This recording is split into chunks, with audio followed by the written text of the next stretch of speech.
Kom ons bid net saam. Baie dankie Hemelse Vader, dat U ons so lief gehad het, dat U Jesus gestuur het om die volle prys te betaal.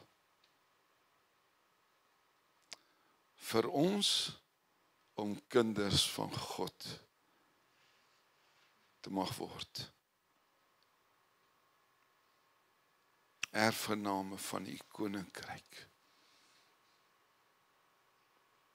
Dankie Jesus vir U liefde, dat U tot die dood toe getrou was, en gesê het, dit is volbring, die volle prys is betaal. Dankie daarvoor Jesus, dat U gehoorsaam was.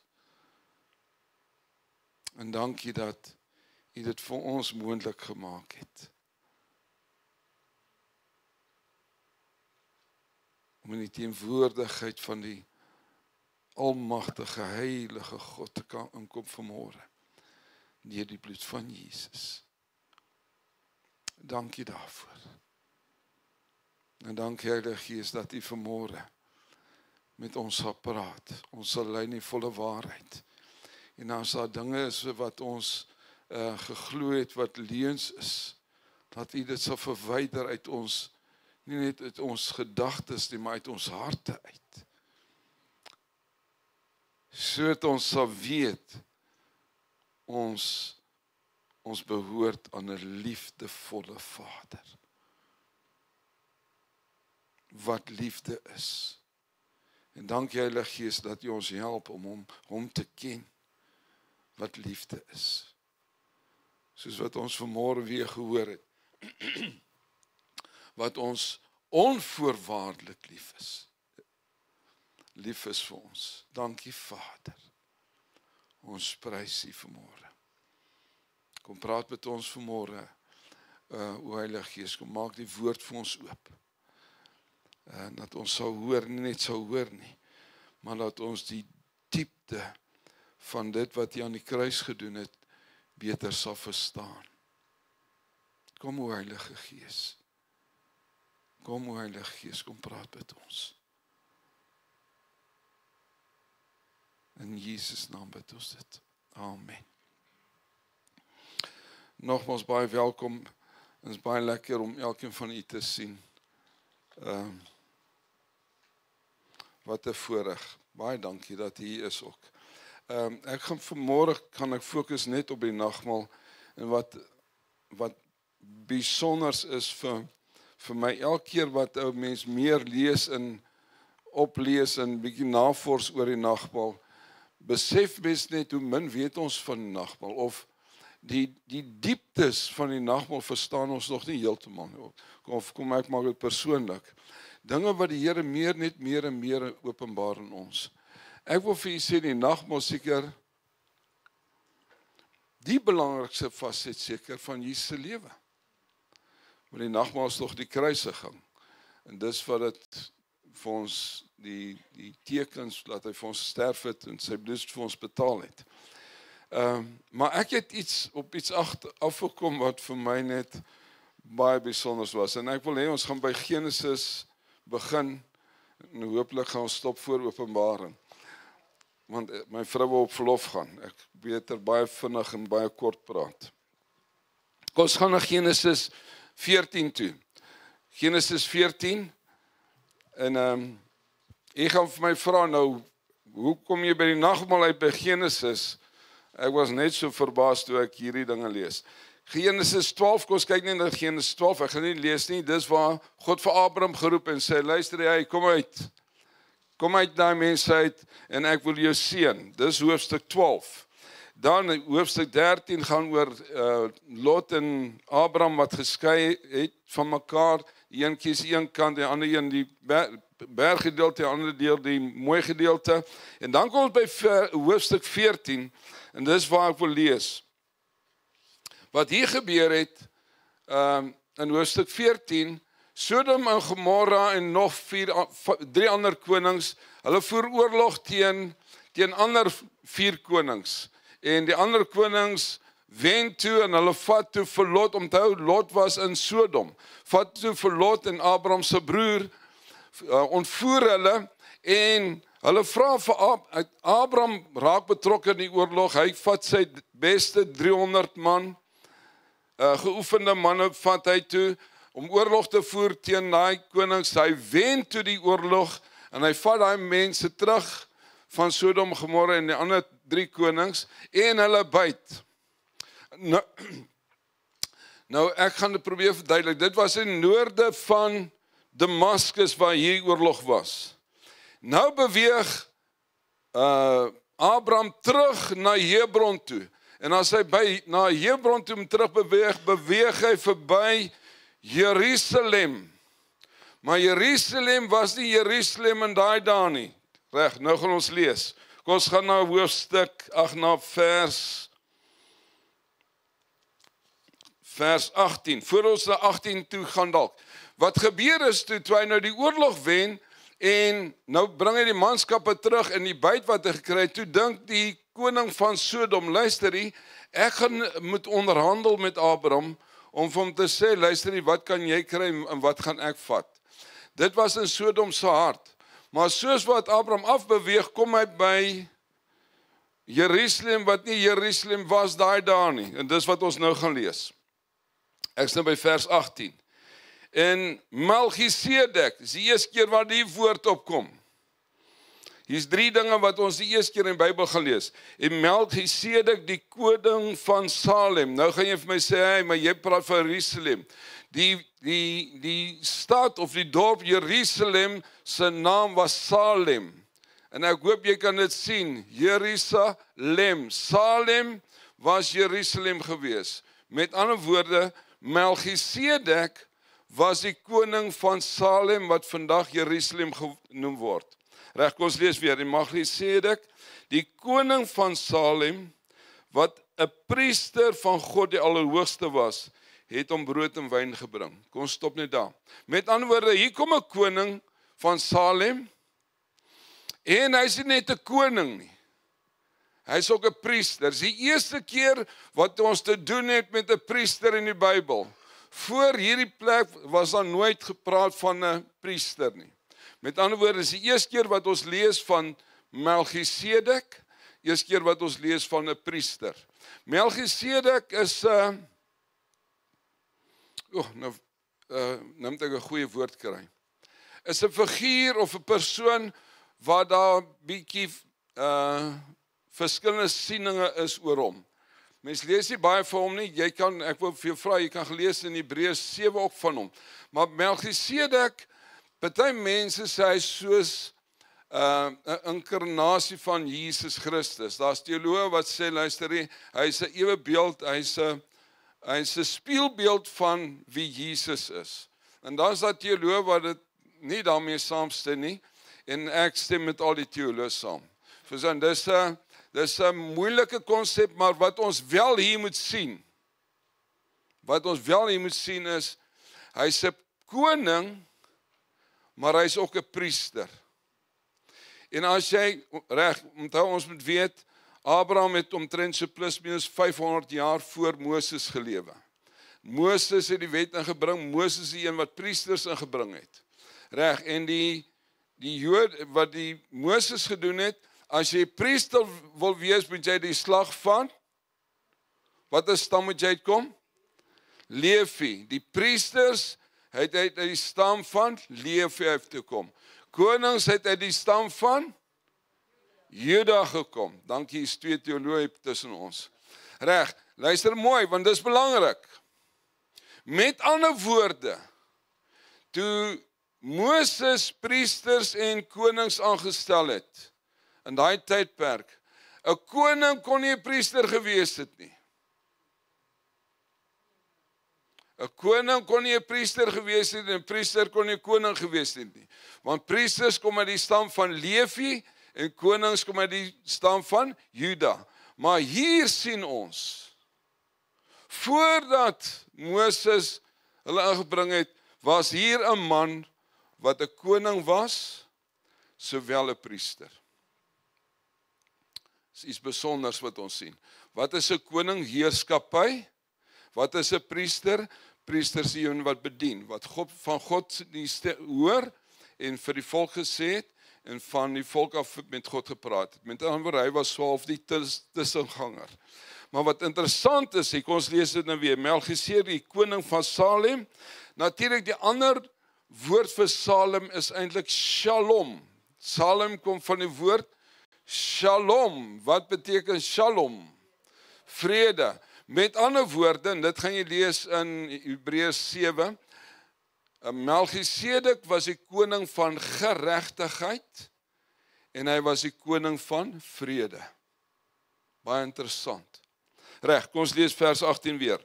En Melchisedek, die koning van Salem, wat 'n priester van God, die Allerhoogste was, het hier kom dit brood en wyn gebring. Eerste keer wat ons lees van brood en wyn. En dit het te doen met dit wat ons vanoggend gaan eet. Ons gaan brood en wyn eet.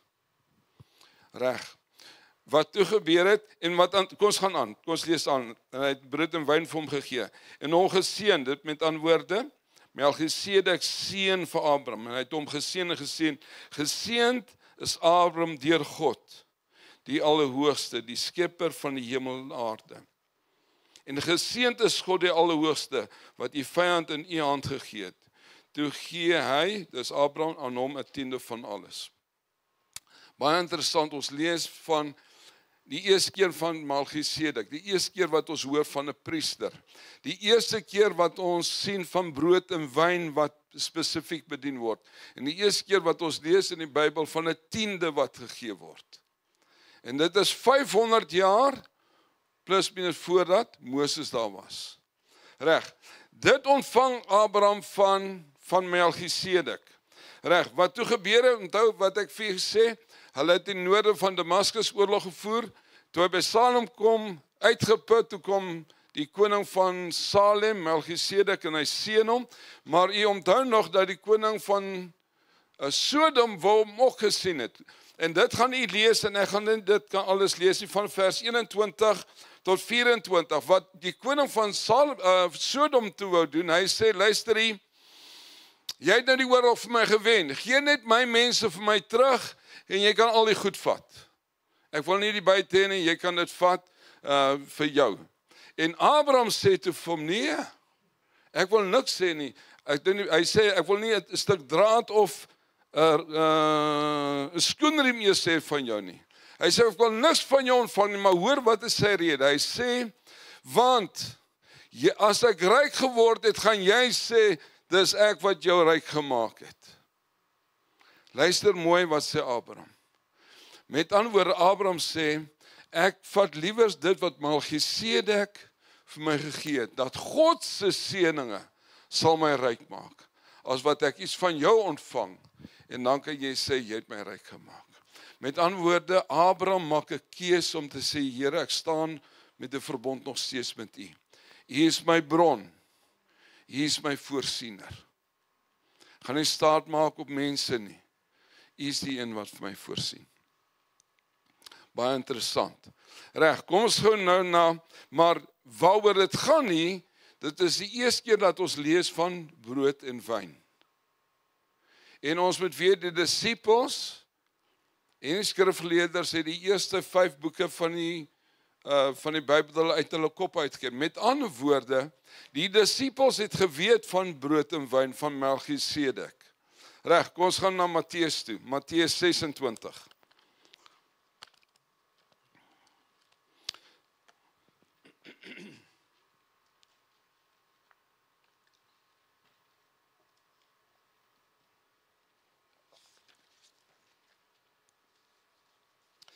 Matteus 26, en hier is die eerste keer wat ons sien, waar Jesus die nagmaal, of die laaste keer wat Jesus die nagmaal bedien het. En dis die eerste keer wat hy iets anders openbaar. Onthou, dit kom van die Pasga af, wat die Jode gevier het, brood wat hulle geëet het, die wyn wat hulle gedrink het. En nou kom ons by Matteus 26, kom ons lees vers 26 en 27. Matteus 26. Dis die Pasga, en terwyl hulle eet, neem Jesus brood, en nadat hy gedank het, breek hy dit en gee dit aan sy disippels en sê, neem eet, dit is my liggaam. Nou verander dit heeltemal. Hier sê Jesus, luister, dit is nie net brood nou meer nie. Maar hierdie brood is niets. Dit is nou my liggaam. Vers 27. En toe neem hy die beker, nadat hy gedank het, gee hy dit aan hulle en sê, drink almal daaruit. Want dit is my bloed, die bloed van die Nuwe Testament. Nuwe Testament of die Nuwe Verbond, is 'n beter vertaling. Nuwe Verbond, wat ek nou sluit. Wat vir baie uitgestort word tot vergifnis van sonde. Wat Jesus eintlik vir hulle hier sê, hy sê, dit wat Melchisedek gedoen het in Abraham se tyd, dit bring ek nou net weer terug. Met ander woorde, daar was 'n seisoen, Melchisedek sê dit vir Abraham, en nooit weer gebeur dit nie. Moses kom en hy bring die wette en hy sê reg, Lewiete, julle moet offer ensovoorts. Julle is die priesters, julle moet offer. Maar hierdie offer wat julle bring, gaan julle elke dag moet doen vir die sonde van die mense. En nou kom Jesus en hy sê, luister, nou bring ek 'n nuwe verbond in. En hierdie verbond gaan ek eens vir altyd betaal. En nooit weer nie. En dit kan jy gelees in Hebreërs 7. Praat hy hoe die verbond, die ambt wat die Lewiete gehad het as priesters, was 'n tydelike ding. En hulle moes aanhou betaal vir die sondes. En nou kom Jesus sê, luister maar, dit gaan nou stop. Luister mooi, ek is 'n priester en 'n koning volgens die orde van Melchisedek. Dis wat Jesus eintlik hier vir hulle sê. En ons weet dat Jesus is die priester, en ons weet hy is die koning ook. Reg, en ek wil nie dieper daar gaan nie, maar gelees val in Hebreërs 7, dan praat hy daarvan dat die Lewiete die priesters van Lewiete moes elke dag weer offers bring. Hulle kon nie eens gaan sit nie, hulle moes aanhou gaan, want daar's mense, die priesters gaan dood, en hulle moes elke keer offers bring, terwyl Jesus een keer betaal, en hy staan en hy het gaan sit, is verby. Reg, maar gelees dit in Hebreërs 7, dan gaan ons na Johannes 6 toe. Johannes 6,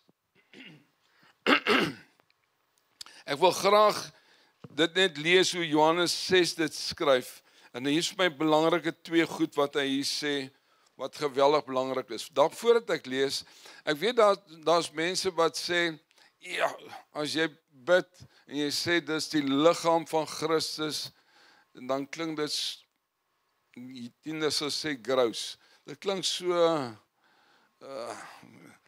grous. En, ons druk die bloed van Jesus. Wat baie interessant is, in die tyd van die disippels, die mense, wat is 'n goeie woord vir ongelowiges? Die heidene. Die heidene het gehoor hoe die disippels praat, sê luister, ons gaan vandag die liggaam van Jesus eet en sy bloed drink. Hulle het hulle beskuldig van kannibalisme. Want die disippels het in daai dag sê, ons gaan die liggaam van Jesus eet, en ons gaan sy bloed drink. Met ander woorde, dis nie verkeerd om te sê, dankie Jesus, dat ons die liggaam eet nie. Kom ons gaan na vers 53 toe. Ek is by Johannes 6, 53. Hier sê vir hulle, voorwaar, ek sê vir julle, as julle nie die vlees van die seun van die mens eet en sy bloed drink nie. Luister mooi wat sê hy. Het julle geen lewe in julle self nie. Daai woord lewe is sozo. Dit is toe God sy asem in Adam ingeblaas het, het hy 'n lewende wese geword. En nou sê Jesus, as julle nie my liggaam eet en my bloed drink nie, het julle geen lewe in julle nie. En die versie daarna, kom ons gaan, hy sê in vers 54, hy wat my vlees eet en my bloed drink, het die ewig lewe, dis 'n ander woord. Met ander woorde, daar's lewe, dis baie belangrik wat ek nou sê. Wanneer ons die nagmaal eet en drink, is daar lewe wat vloei in ons liggaam, sou lewe, volmaakte lewe. En dit beteken geen gebrek, geen tekortkoming nie. Dit sal Adeline volgende week vir julle sê. Reg. Maar geen gebrek, die oomblik wanneer ons sy bloed drink en sy vlees eet, is daar kragtige werkinge wat plaasvind in ons liggame, wat lewe terugbring in ons. Ek hoop u hoor wat ek sê. Reg, en dan gaan hy het ewige lewe. Kom ons lees weer 54, hy wat my vlees eet en my bloed drink, het die ewige lewe. Hy sal, en ek sal hom opwek in die laaste dae, want my vlees is waarlik spys, en my bloed is waarlik drank. Wie my vlees eet, en my bloed drink, hy bly in my, en ek in hom. Reg, nou gaan ons na 1 Korintiërs toe. Ek het nog 2 dele om te lees vir u. 1 Korintiërs, kom ons gaan na vers 10 toe, hoofstuk 10 toe. En ek vertrou die Here, dat daar net iets gaan gebeur in ons siele, dat wanneer ons daai elemente eet, dat ons regtig sal begin verstaan die krag wat daarin lê. Ek wil sê dat voordat ons lees, dis nie towerstaffe nie, die nagmaal is nie 'n towerstaffe nie.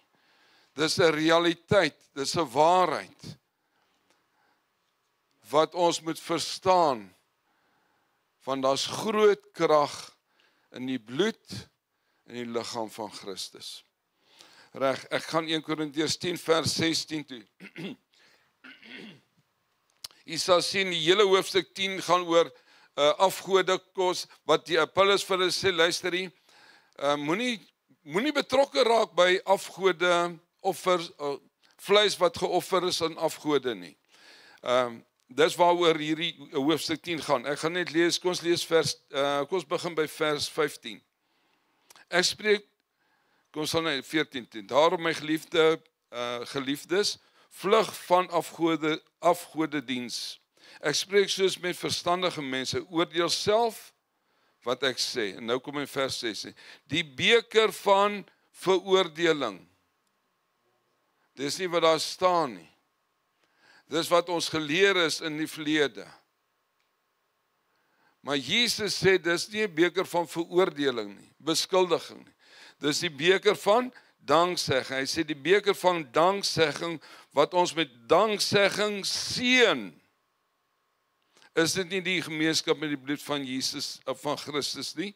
En die brood wat ons breek, is dit nie die gemeenskap met die liggaam van Christus nie? Ek word net dit gewys het.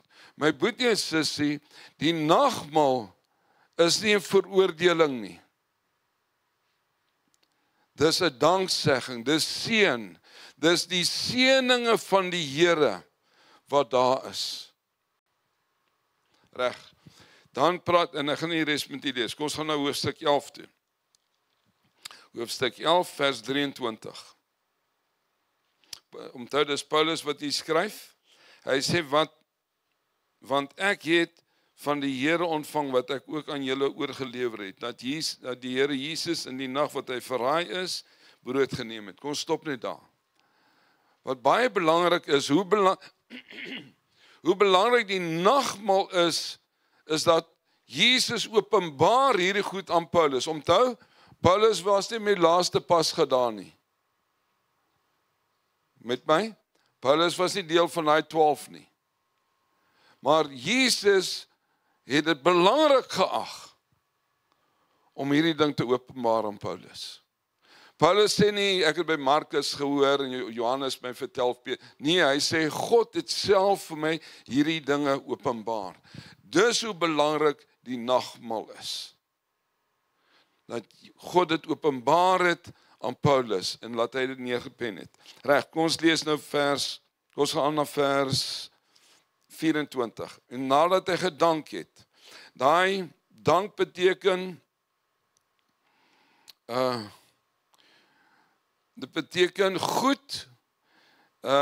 Die Engelse praat van die nagmaal as dit Lord's Table, Communion, die Eucharist. Is that the right word, ma'am? Eucharist. Nou die woord you beteken goed en charis beteken grace. Good grace. Met ander woorde, wanneer ons die nagmaal neem, dan is dit goeie dinge, seëninge, guns wat God vir ons gee deur sy genade. Reg, kom ons lees weer. En nadat hy gedank het, het hy dit gebreek en gesê, neem eet, dit is my liggaam wat vir julle gebreek word. Doen dit tot my gedagtenis. Onthou daai woord. Doen dit tot my gedagtenis. Vers 25. Net so die beker na die ete met die woorde. Hierdie beker is die nuwe verbond in my bloed. Doen dit so dikwels as julle daarin drink tot my gedagtenis. Met ander woorde, en dis waar klemverskywing gekom het in my lewe. In die verlede, as ek nagmaal gevat het, het ek dit nie tot Jesus se gedagtenis gedoen nie, maar ek het na myself gekyk. Ek is geleer, jy moet nou self kyk, self ondersoek. Want as daar dalk iets verkeerd is in my lewe, dan kan ek dalk moeilikheid optel. Dis nie wat Paulus sê nie. Paulus sê, luister nie, is nie tot jou gedagtes nie, fokus op die prys wat Jesus betaal het. Is tot sy gedagtenis, wat hy gedoen het. Dis waaraan jy moet dink as jy nagmaal neem. Kom ons gaan aan. Want so dikwels, vers 26, want so dikwels as jy die brood eet en die beker drink, verkondig julle die dood van die Here totdat hy kom. Daar sê dit weer duidelik. Waaraan moet ons dink as ons die nagmaal gebruik? Aan sy dood. Die prys wat hy betaal het. Nommer 2, en hy gaan weer terugkom. As ons nagmaal gebruik, ons sê, dankie Jesus wat u gedoen het vir my. Maar dankie, ek weet, u kom weer. Halleluja, u kom weer. Kom ons aan. Vers 27. Wie dan op onwaardige wyse hierdie brood eet en die beker van die Here drink, sal skuldig wees aan wat? Aan die liggaam en aan die bloed van die Here. Met ander woorde, as ons dit op 'n onwaardige wyse eet, dan is ons skuldig aan die liggaam, aan die brood en aan die wyn, aan die bloed. Kom, ons gaan, daar is nog 'n vers wat dieselfde sê. Hy sê, vers 29. Ons gaan 28, maar die mens moet homself beproef. Hierdie woord beproef is nie negatief nie. Die woord beproef beteken 'n positiewe denke oor die nagmaal. Vers 29. Wie op 'n onwaardige wyse eet en drink oordeel oor homself, terwyl hy die liggaam, hier gaan dit, terwyl hy die liggaam van die Here nie onderskei het nie. Daarom is daar onder julle swakkes, sieklikes en 'n aantal het ontslaap. Reg, ek wil vir u probeer verduidelik wat beteken die woord onwaardige wyse. Want Paulus sê, die wyse wat jy die nagmaal gebruik, moet op waardige wyse wees. Ek probeer nou dink wie het 'n grand car. Hier is niemand wat 'n grand car het nie. Maar ja, kom sê Tannie Deline het 'n baie grand car. Nee, maar sy het, haar kinders al groot, dis nie jy nie. Kom sê maar Gideon het 'n baie grand car. En sy dogter is nie 'n bakkie nie, dis 'n kar. Sy dogter vra pa leen vir my die kar en sy vat die voertuig en as hy terugkom het Phoebe gedink dis 'n 4x4. Sy het die wêreld in die bosse rondgery, die kar se krap, dis modder en stof oral. Raai wat gaan Gideon sê? Jy het die voertuig op 'n onwaardige wyse gebruik. Hoor jy wat sê hy? Hy sê die waarde, hierdie voertuig is so waardevol, jy kan nie so, hy sal nooit sê die woord stupid nie, maar dis wat ek sê. Jy kan nie so stupid wees om hierdie waardevolle voertuig vir my vir dit te gebruik het nie. Paulus sê, wanneer ons die nagmaal gebruik, moet ons besef wat is die waarde van die elemente. Hoor jy wat praat hy? Hy sê, en dis wat ek en jy meer en meer moet leer, Here, wat is die waarde van daai goed? Die onwaardige wyse is wanneer ons nie besef wat het Jesus vir my betaal nie. As ek sommer net die beker vat en drink en die brood eet en ek dink nie waarvoor het hy betaal nie. Waarvoor is die nagmaal daar? Dit is 'n teken dat hy het gesterf. Luister mooi. Ek kan nie gaan na Jesaja 53 nie. Hy's verbrysel vir my gebreke. Sy liggaam is gebreek sodat my liggaam heel kan wees. Amen. Deur sy wonde is ons genees. Ja. Dis die waarde. Die waarde, as ek 'n waardige wyse nagmaal gebruik, dan sê ek, dankie Jesus. U het die volle prys betaal, sodat my stikkende liggaam heel kan wees. En sy bloed het gevloei, vir wat? Vir vergifnis van sondes en ongeregtighede. En as jy onderskei tussen daai twee woorde wil hoor, vra vir Isel. Sy gaan vir jou mooi verduidelik wat beteken ongeregtighede en wat beteken sondes. Twee verskillende goed. Reg, maar die bloed het gevloei vir die wegneem van ons sondes, ons ongeregtighede. Die bloed het gevloei en dit het versoening gebring en vrede gebring tussen ons en God die Vader. En dan die vierde punt wat die bloed doen, die bloed beskerm ons. Onthou toe die bloed teen die deurkusyne geverf is, het die bloed beskerm. Wanneer ek en jy die bloed drink, die waarde daarvan is, daar's beskermingskrag in die bloed. En die laaste ding waarvoor die bloed daar is, dit gee vir ons lewe en lewe in oorvloed. Onwaardige wyse as ek nie hierdie dinge in ag neem nie. En ek wil vir jou vra vir môre, as ons die nagmaal gaan gebruik, ek wil hê families moet dit vat, en dan gaan ek, staan julle by mekaar, en dan gaan ek bid. En as ek klaar gebid het, wil ek hê, as die ouer, die pa, wat ook al by wie jy staan, sal spesifieke goed bid. Maar daar's groot krag in die nagmaal. As ons die nagmaal gebruik, my gebed is, Here, help ons, laat ons die waarde van u liggaam en u bloed sal besef. En laat ons op 'n waardige wyse dit gebruik. Asseblief, ek wil vir jou vra, moenie fokus op jou nie. Dit gaan nie oor jou nie. Die nagmaal gaan oor hom. Wat hy gedoen het. Nie wat jy doen nie, wat hy gedoen het. Die prys wat hy betaal het, om my te verlos, my te genees, my vry te maak, my te versoen met die koning. Dis waaroor die nagmaal gaan. Amen. Dankie Here.